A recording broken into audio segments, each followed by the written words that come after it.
额外奖励。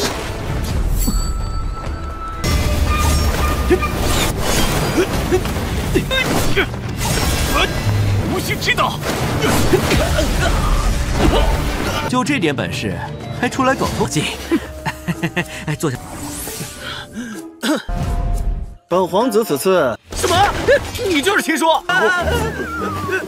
用你这智商，还用？是不是愿意老祖有所突破了？瑞相如此惊人。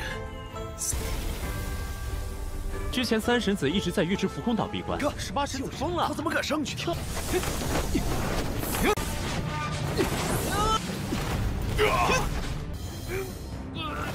让你试试三神子早教的天狗噬月。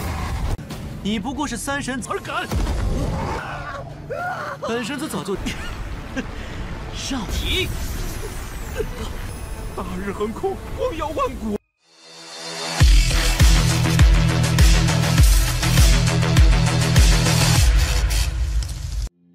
Halo semuanya, selamat datang di Ruang Sinema. Bagaimana kabar kalian semua? Semoga selalu sehat dan baik-baik saja. Sesuai jadwal, jadi pada hari ini kita akan kembali melanjutkan series Donghua The Supreme dan Tian episode terbaru. Bagi yang baru bergabung dengan series ini, kita sudah sediakan playlistnya. Jadi kalian bisa dengan mudah mencari di mana episode awal dari series ini. Namun sebelum kita mulai episode terbarunya, kita akan melihat dulu apa saja yang telah terjadi pada episode sebelumnya. Minggu kemarin, Kinsu menjelaskan kalau apa yang sebelumnya dikatakan oleh Duan Jinfei merupakan kesalahpahaman. Karena prasasti batu awan bulan bukan hanya peninggalan dari sekte mereka, melainkan dari tanah suci. Berhubung Duan Jinfei tidak percaya, jadi Kinsu pun memperlihatkan sebuah teknik tapak petir yang berhasil dia dapatkan dari prasasti batu awan, yang mana ini jauh lebih sempurna dari miliknya.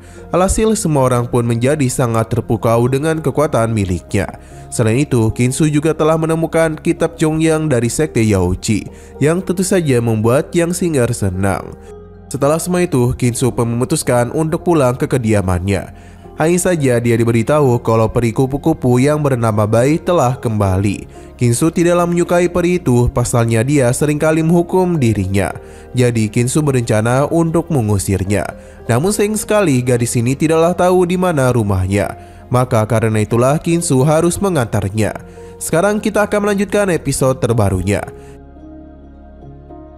Kita kembali dibawa ke puncak Juyun sekte Yuhua, di mana Kinsu lagi dan lagi kembali berkeinginan untuk mendaki gunung itu. Berbeda dan sebelumnya, kali ini Kinsu tidaklah kesulitan. Dia dapat mudah mengatasi semua rintangan yang ada pada puncak Juyun. Kini dia pun telah berhasil kembali melakukan check-in berulang. Kinsu pun berhasil meningkatkan satu tingkat kultivasinya, yang membuat ia mencapai ranah tubuh tingkat 5. Walaupun sudah menjadi lebih kuat, tapi dia itu tetap mendapatkan siksaan dari Bai, di mana Kinsu berjanji kali ini dia tidak akan diperlakukan sama lagi. 3 hari sudah berlalu dan kini Kinsu sudah berhasil mencapai ranah tubuh tingkat 6. Hari keempat dia telah kembali naik ke tingkat ke-7. Kinsu langsung saja melakukan check-in selama 5 hari berturut-turut dan meningkatkan ranahnya ke tingkat 7. Selain itu, ia juga telah berhasil mendapatkan hadiah tambahan, yakni teknik anjing langit memangsa bulan. Kinsu akan mempelajari teknik tersebut, pasalnya dari nama saja teknik ini cukup mendominasi. Benar saja, setelah ia menyatu dengan teknik tersebut, aura yang begitu mendominasi telah terpancar keluar.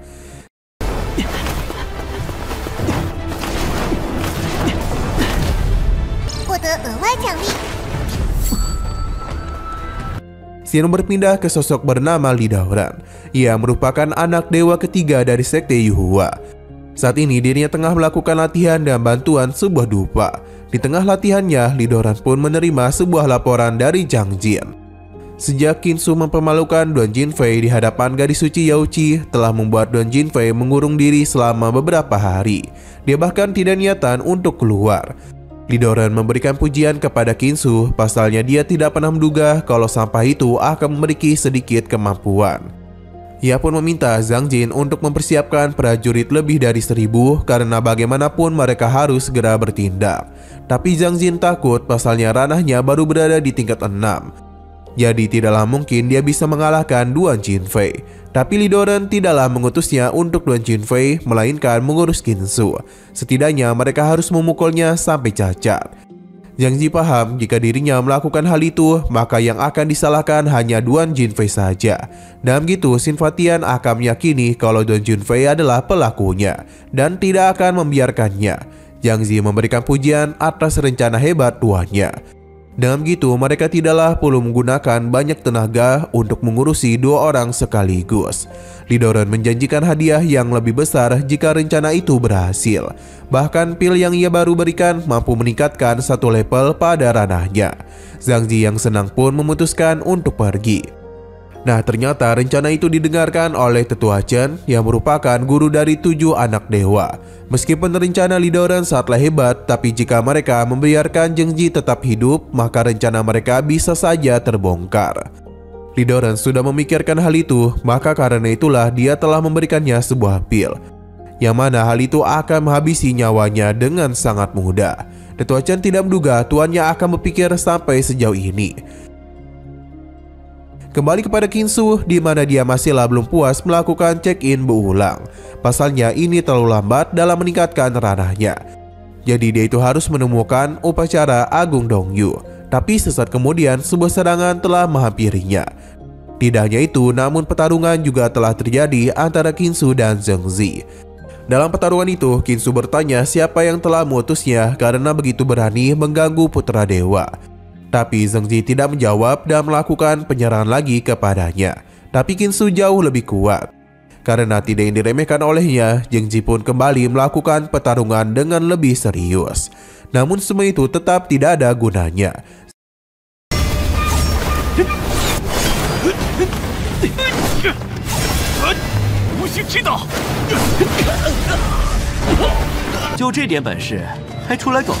Zhang Zi pun mulai sadar kalau Qinsu jauh lebih kuat daripada sebelumnya. Teknik petirnya bahkan mampu melukai tubuhnya. Qinsu kembali memberikan ejekan kepadanya. Terlebih lagi, kemampuan yang pria ini miliki sepertinya tidak jauh lebih kuat dari seekor ayam. Karena sudah seperti ini, maka Zhang Zi pun akan menggunakan pil pemberian dari Li Doran, yang mana dia sangat percaya diri kalau dengan pil ini kemampuannya akan meningkat. Benar saja, pil itu memang bisa meningkatkan kemampuannya. Tanpa berlama-lama lagi, Zhang Zi langsung saja melakukan penyerangan lagi kepadanya. Di mana kali ini serangan itu cukup merepotkan Qinsu. Zhang Zi mencoba menantang Qinsu untuk kembali menggunakan teknik petirnya. Tapi di tengah pertarungan itu, tiba-tiba saja sesuatu terjadi kepadanya. Di mana Zhang Zi itu merasakan sakit yang luar biasa pada tenggorokannya. Di mana hal itu tidaklah mampu dirinya tahan hingga pada puncaknya dia pun tidak sadarkan diri dan meninggoy. Qinsu tentu saja bingung karena Zhang Zi malah mati konyol. Padahal jika dia mengaku kalah saja, seharusnya Zhang Zi tidak meminum racun karena pada ujung-ujungnya ia akan tetap meninggoy juga. Qinsu mengenali Zhang Zi sebagai orang dari Duan Jinfei. Jadi dia pun mulai berpikir kalau Duan Jinfei adalah pelaku dari kejadian ini. Tapi tetap saja tindakannya itu tidaklah begitu pintar, karena berani macam-macam kepada putra dewa dalam wilayah sekte Yuhua.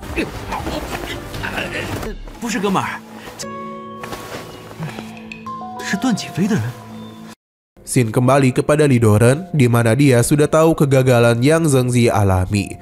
Tapi rencananya masihlah tetap berjalan, yakni membuat Duan Jinfei jadi kambing hitam. Tetua Chen meminta agar ia saja yang bertindak. Terlebih lagi, Xin Fangtian sedang tidak ada di sekte. Jadi ini adalah waktu yang tepat untuk merebut lencana anak dewa milik Qinsu. Mereka harus segera mengumpulkan 18 lencana anak dewa agar bisa menyelesaikannya dan menjadi perintah putra kaisar. Nah, begitu jugalah Li Doran dapat mencapai posisi putra kaisar. Li Doran tidak yang bertindak terlalu gegabah. Terlebih lagi 18 putra dewa ada di sekte ini. Jadi jika dia pun membuat keributan, maka hal besar akan terjadi. Ia juga mengingatkan mengenai pangeran ketujuh dari dinasti kekaisaran Roda Bulan, yang mana dia itu akan datang ke sekte Yuhua untuk menuntut Qinsu. Jadi mereka hanya perlu mengamati situasi saja. Xin Lo berpindah kepada Qinsu, di mana sesaat kemudian Augu datang untuk memberitahu kalau pangeran ketujuh dari dinasti Dewa Roda Bulan sudah datang kemari dan melakukan penyerangan. Ia bahkan berniat untuk mengambil kembali peri kupu-kupu. Mendengar hal itu malah membuat Qinsu senang, karena dengan begitu Bai tidak akan mengganggunya lagi. Jadi seharusnya Qinsu berterima kasih saja kepada pangeran ketujuh. Lagu merasa kalau apa yang dikatakan oleh tuan mudanya benar adanya. Selain itu, ia juga mulai memberitahu mengenai upacara Agung Dongyu, di mana banyak dinasti dewa duniawi yang dipimpin oleh negara kuno Naga Gajah akan mengadakan upacara Agung Fengshen. Upacara itu akan diadakan di Gunung Taidongyu, yang membuat Qinsu berpikir kalau itu memang adalah upacara yang dirinya cari. Jadi Qinsu akan pulang dulu. 月轮神朝的七皇子，谢谢他呢。诸多世俗神朝将举办。有东岳大典的消息了吗？回去。在哪儿举行？ Hanya saja Qinsu lupa kalau saat ini pangeran ketujuh tengah berusaha untuk merebut Bai. Tapi sepertinya itu tidaklah semudah yang dia kira, karena semua bawahannya sudah dibuat terpental. Xiaoyan yang merupakan pangeran ketujuh meminta iblis ini untuk segera tunduk ke hadapannya. Bai pun menjadi semakin marah saja karena Xiaoyan malah memanggilnya sebagai iblis padahal dia adalah seorang peri. Alhasil uti langsung saja dia lakukan yang selangsung saja membuat Xiaoyan terpental. Qinsu bingung bagaimana cara Bai dulu ditangkap hingga bisa seberingas ini. Tapi sayang sekali Lu Gao juga kurang tahu akan hal itu. Alhasil Qinsu mencoba menanyakan langsung pada Xiaoyan. Ia masih belum menyerah dan kembali bangkit. Xiaoyan masih belum terima karena sebagai pangeran ketujuh dia malah diperlakukan seperti ini. Tapi Bai itu tidaklah takut. Sedangkan Qinsu mencoba untuk menenangkan Xiaoyan. Karena sebagai seorang pangeran seharusnya ia tidaklah berurusan dengan iblis kecil ini. Jadi lebih baik dia itu duduk dengan tenang saja. Berhubung Xiaoyan takut dipukul lagi oleh Bai, jadi dia berjanji akan mengurusi masalah ini saat nanti. Karena bagaimanapun tujuannya kemari adalah bertemu dengan Qinsu. Tapi dia tidaklah sadar kalau pria di hadapannya adalah Qinsu yang ingin dirinya temui. Alhasil ketika Qinsu baru memperkenalkan dirinya, seketika saja membuat Xiaoyan terkejut. Pasalnya dia mulai berpikir kalau Qinsu sengaja mendekatinya supaya dapat menyerangnya secara diam-diam. Tapi Xiaoyan justru kembali menerima serangan dari Bai yang mana itu pun membuat dirinya pingsan.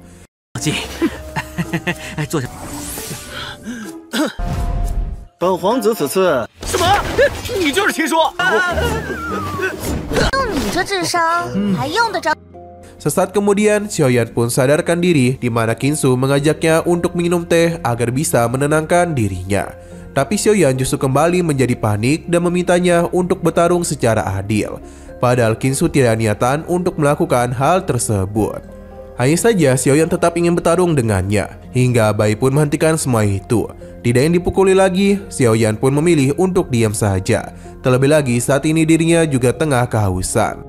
Tujuan Xiaoyan kemari adalah menuntut pertanggungjawaban dari Qinsu. Pasalnya patung dewa itu sudah melukai 3 putra mahkota dari dinasti mereka.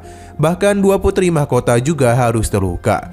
Jadi dia yang Qinsu membayar 2 kali lipat. Tapi Qinsu mengingatkan kalau barang yang dirinya jual hanya memiliki garansi kembali selama 3 hari dan ganti selama 7 hari. Jadi dia itu sama sekali tidaklah menipu mereka. Selain itu ia juga sudah memikirkan solusi terbaik dalam menangani masalah ini. Namun ada sesuatu yang ingin dia bicarakan dulu kepada Xiaoyan. Apakah dia itu tahu tentang upacara Dongyu? Ternyata Xiaoyan mengetahui hal itu, pasalnya namanya akan diubah pada hari acara yang awalnya ada Fengshen menjadi Dongyu. Hanya saja informasi ini baru saja diputuskan dalam beberapa hari ini saja. Bahkan Xiaoyan tidak sengaja tahu dari ayahnya. Lantas bagaimana cara Qinsu mengetahuinya? Terlebih lagi ini pun membuat Qinsu menjadi sangat senang dan memutuskan untuk pergi dulu. Tapi Xiaoyan mengingatkan kalau Qinsu itu tidak akan bisa ikut campur. 你们羽化门消息倒是灵通啊！七皇子知不知道？那里才知道的这个消息，此规模，这是。 Nah, dia pun lupa kalau seharusnya Qinsu memberitahu ia tentang solusi penanganannya, di mana ia ingin Qinsu mengganti rugi. Hanya saja Qinsu langsung saja melakukan penyerangan kepada Xiaoyan. Pasalnya yang harus diselesaikan adalah orang yang membuat masalah ini, di mana dia yakin semua masalah itu adalah ulah dari Xiaoyan. Qinsu sama sekali tidak peduli kepada status yang Xiaoyan miliki. Pasalnya status yang dia miliki jauh lebih tinggi. Xiaoyan harus membayar semua dosa yang telah dia perbuat, seperti menjual harta miliknya dan bahkan mencoba untuk menipunya. Di tengah siksaan Qinsu kepada Xiaoyan, Bai terlihat tengah menikmati teh ini. Ia sama sekali tidaklah mempedulikan keributan yang dibuat oleh Kinsu. Siksaan ini sangatlah menyakitkan, bahkan Xiaoyan meminta untuk diampuni. Logo pun mencoba menenangkannya dan untung saja Kinsu menghentikan semuanya. Tapi Deituing Xiaoyan ditahan dulu dan mengirimkan surat kepada Kekaisaran Dewa Roda Bulan mengenai apa saja kejahatan yang telah Xiaoyan lakukan kepadanya, yang merupakan seorang putra dewa. 尔等于宗宗。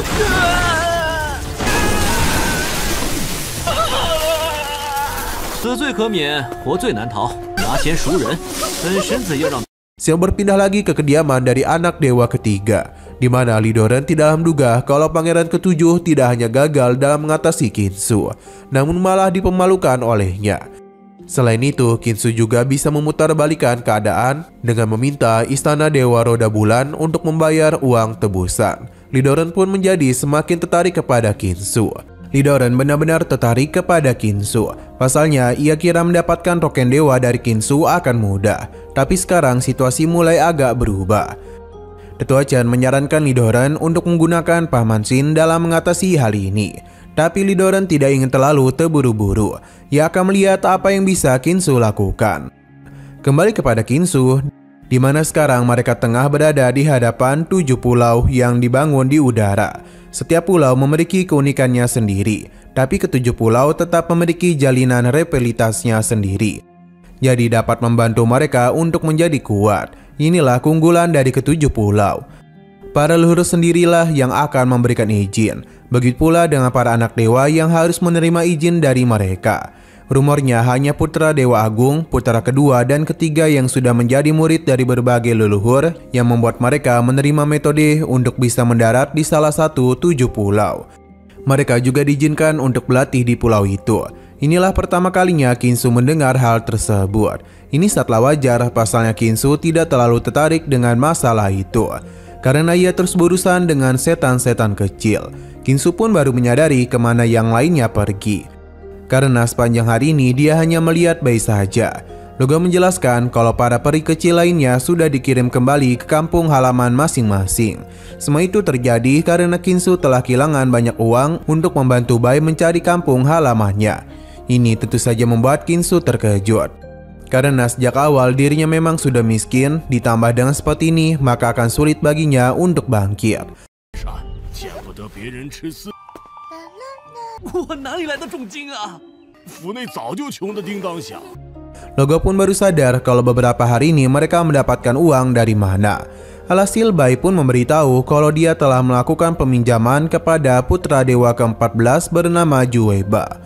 Mendengar hal itu tentu saja membuat Logo menjadi panik, karena Jueba terkenal sangat kejam dan juga licik dalam berbisnis. Ia mengandalkan statusnya sebagai anak dewa untuk memperlakukan orang lain sebagai babi. Jueba tidak akan berhenti sampai dirinya merasa puas. Masalah belum selesai, pasalnya Bai meminjam menggunakan nama Kinsu. Jadi karena itulah dia mau meminjamkan uang. Ini tentu saja membuat Kinsu menjadi kesal. Sesaat kemudian beberapa orang pun mulai berkumpul. Pasalnya telah terjadi sesuatu pada Pulau Bulan. Orang-orang mulai berpikir kalau ini ulah dari leluhur mereka. Tapi mereka salah karena ini adalah ulah dari putra dewa ketiga. Pasalnya dia tengah mengasingkan diri di Pulau Terapung Bulan. Kemungkinan besar dia telah mengalami peningkatan. Kehebatan putra ketiga membuat semua orang terpukau. Sedangkan Kinsu menerima misi baru dari sistem check-in, di mana Kinsu diminta untuk pergi ke Pulau Bulan dan masuk selama mungkin. Kinsu pun bingung bagaimana cara dia bisa memasuki pulau tersebut. 是不是愿意老祖有所突破了？瑞相如此惊人。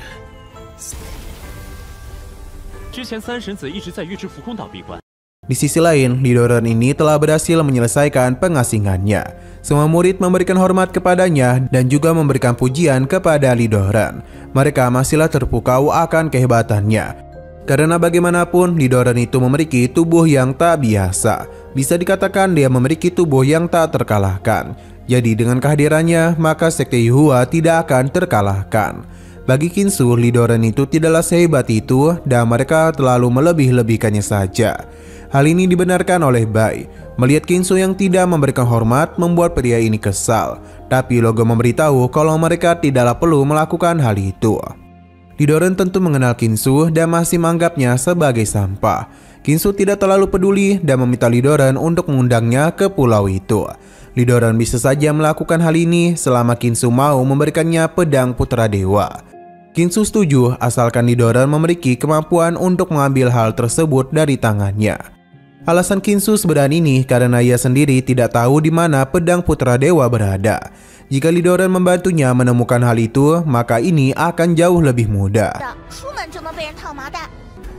一如既往，我便带你登一回岛。拿走，随便拿。帮我找出来，那我可太感谢。 Lidoran menerima tantangannya. Ia juga mengizinkan Kinsu untuk pergi ke Pulau Bulan miliknya. Mendengar hal itu membuat para murid kebingungan bagaimana cara Kinsu bisa pergi ke sana. Kinsu pun mulai memberitahu rencananya kepada Lu Gao, yang mana ia pun setuju. Saat itu jugalah Kinsu pun menggunakan kekuatannya untuk melompat ke arah pulau tersebut. Sebenarnya ini merupakan hal yang mustahil karena kekuatannya tidaklah mungkin dapat mencapai Pulau Bulan. Kinsu juga menyadari hal itu. Karena itu jugalah dia meminta Lu Gao untuk menggunakan bebatuan di sana agar bisa menjadi pijakannya. Dengan hal tersebutlah Kinsu dapat kembali melompat di ketinggian. Tapi bagi Lidoran semua itu masihlah belum cukup untuk mencapai pulaunya. Untung saja Kinsu sudah memikirkan hal itu. Dia kembali meminta Lu Gao untuk membantunya. Dan pada akhirnya dia pun telah berhasil menaiki Pulau Bulan.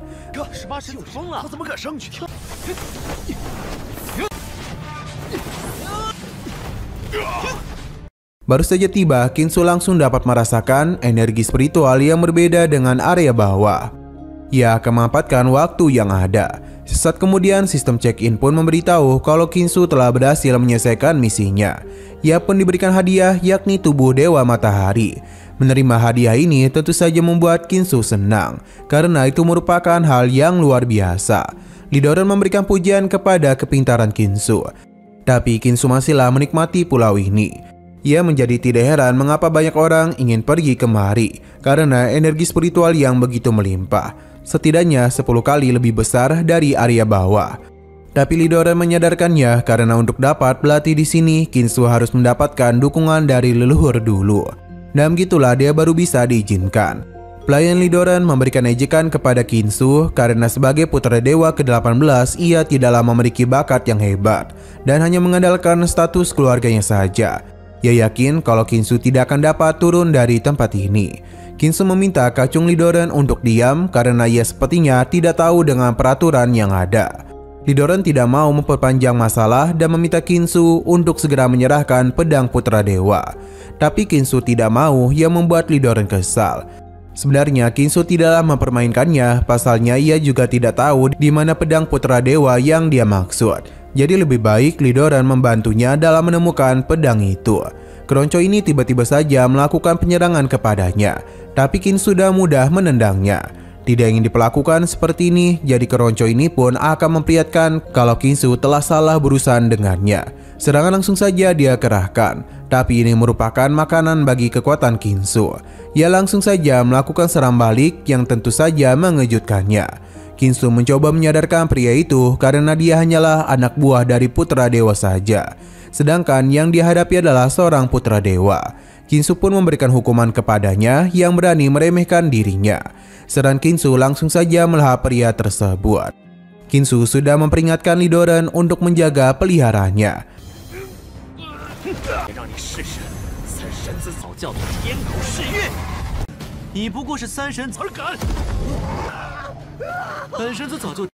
Lidoran tentu saja kesal karena Kinsu begitu berani macam-macam kepadanya. Seketika saja kekuatan besar pun telah keluar, di mana ini merupakan tubuh roh bulan dari Lidoran. Seketika saja aura dari tempat ini mulai berubah. Langit yang begitu cerah berubah layaknya malam. Orang-orang yang melihat kejadian ini meyakini kalau itu adalah akhir dari Kinsu karena sudah berani menyerang Lidoran. Lu Gao tentu saja menjadi panik karena tidaklah mungkin bagi tuan mudanya untuk bertindak. Sepertinya ia akan gagal untuk melindungi tuan mudanya. Kembali kepada Lidoran, yang mana tekanan yang begitu besar telah dirinya berikan supaya Kinsu bisa berlutut di hadapannya. Tapi Kinsu langsung saja menggunakan tubuh Dewa Matahari untuk bisa mengatasi hal tersebut. Langit gelap tadi langsung saja berubah menjadi begitu terang. Bahkan tekanan balik dirinya berikan kepada Lidoran.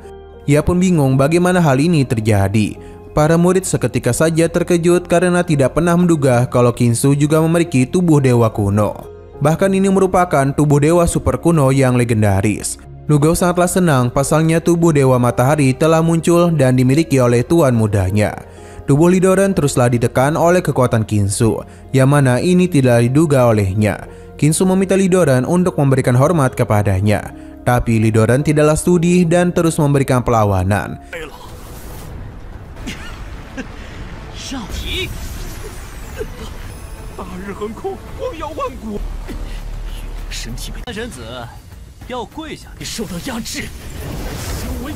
Yang mana sebuah serangan langsung saja ia siapkan.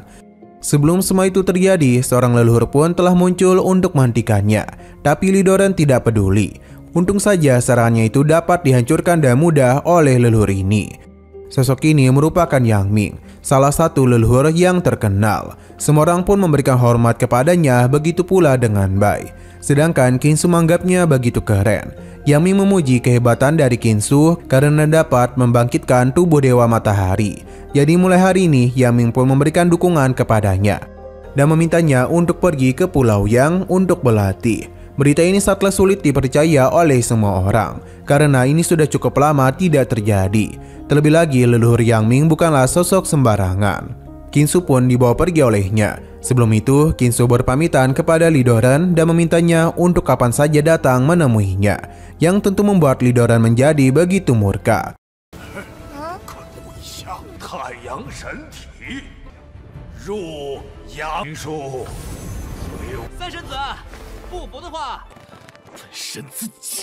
Di Pulau Terapung Yang, kita pun diperlihatkan Kinsu yang tengah menghadap kepada Yang Ming. Ia memberitahu kalau tubuh dewa matahari awalnya berada di tanah suci Jin Yang Xintian. Yang Ming juga memberikan pujian kepada kemampuan hebatnya. Berhubung dirinya akan melakukan pengasingan, jadi leluhur Yang Ming mempersilahkan Kinsu untuk mengambil alih pulau ini, yang tentu saja membuat Kinsu terkejut. Bahkan ini sepertinya terlalu cepat. Ia juga bingung mengapa tetua Yang Ming begitu baik kepadanya. Tetua ini tahu betul kalau selama ini Kinsu sudah diremehkan, jadi dia harus membuktikan dirinya agar tidak mengecewakan Sin Patian. Kinsu paham dan akan berlatih. Tetua Yang Ming lalu mengingat kalau dulu ada sosok yang telah menyelamatkan hidupnya, jadi dia berharap kalau kali ini putra dari sosok itu bisa bangkit. Ini sama seperti yang dulu Sin Patian alami.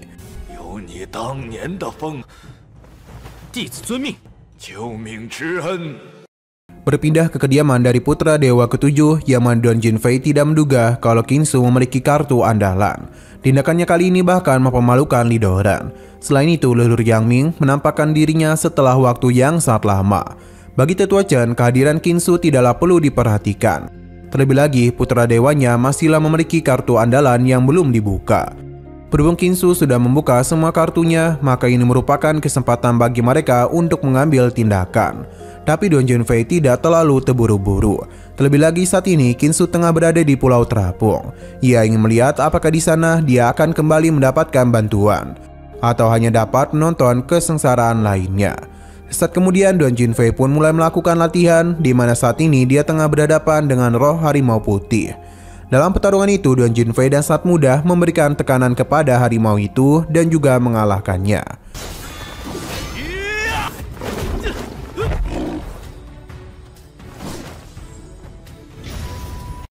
Nah, sayang sekali lagi seru-serunya, episodenya pun harus bersambung dulu. Oke, sekian dulu pada video kali ini. Untuk video selanjutnya akan segera hadir. Jadi bagi kalian yang ingin mengikuti series ini, langsung saja klik subscribe dan aktifkan loncengnya. Terima kasih yang sudah menonton video sampai habis. Jika kalian suka pada video ini, klik like dan share ke teman-teman kalian tentang channel ini. Dan ditunggu aja kelanjutannya. Oke, sampai jumpa di video selanjutnya.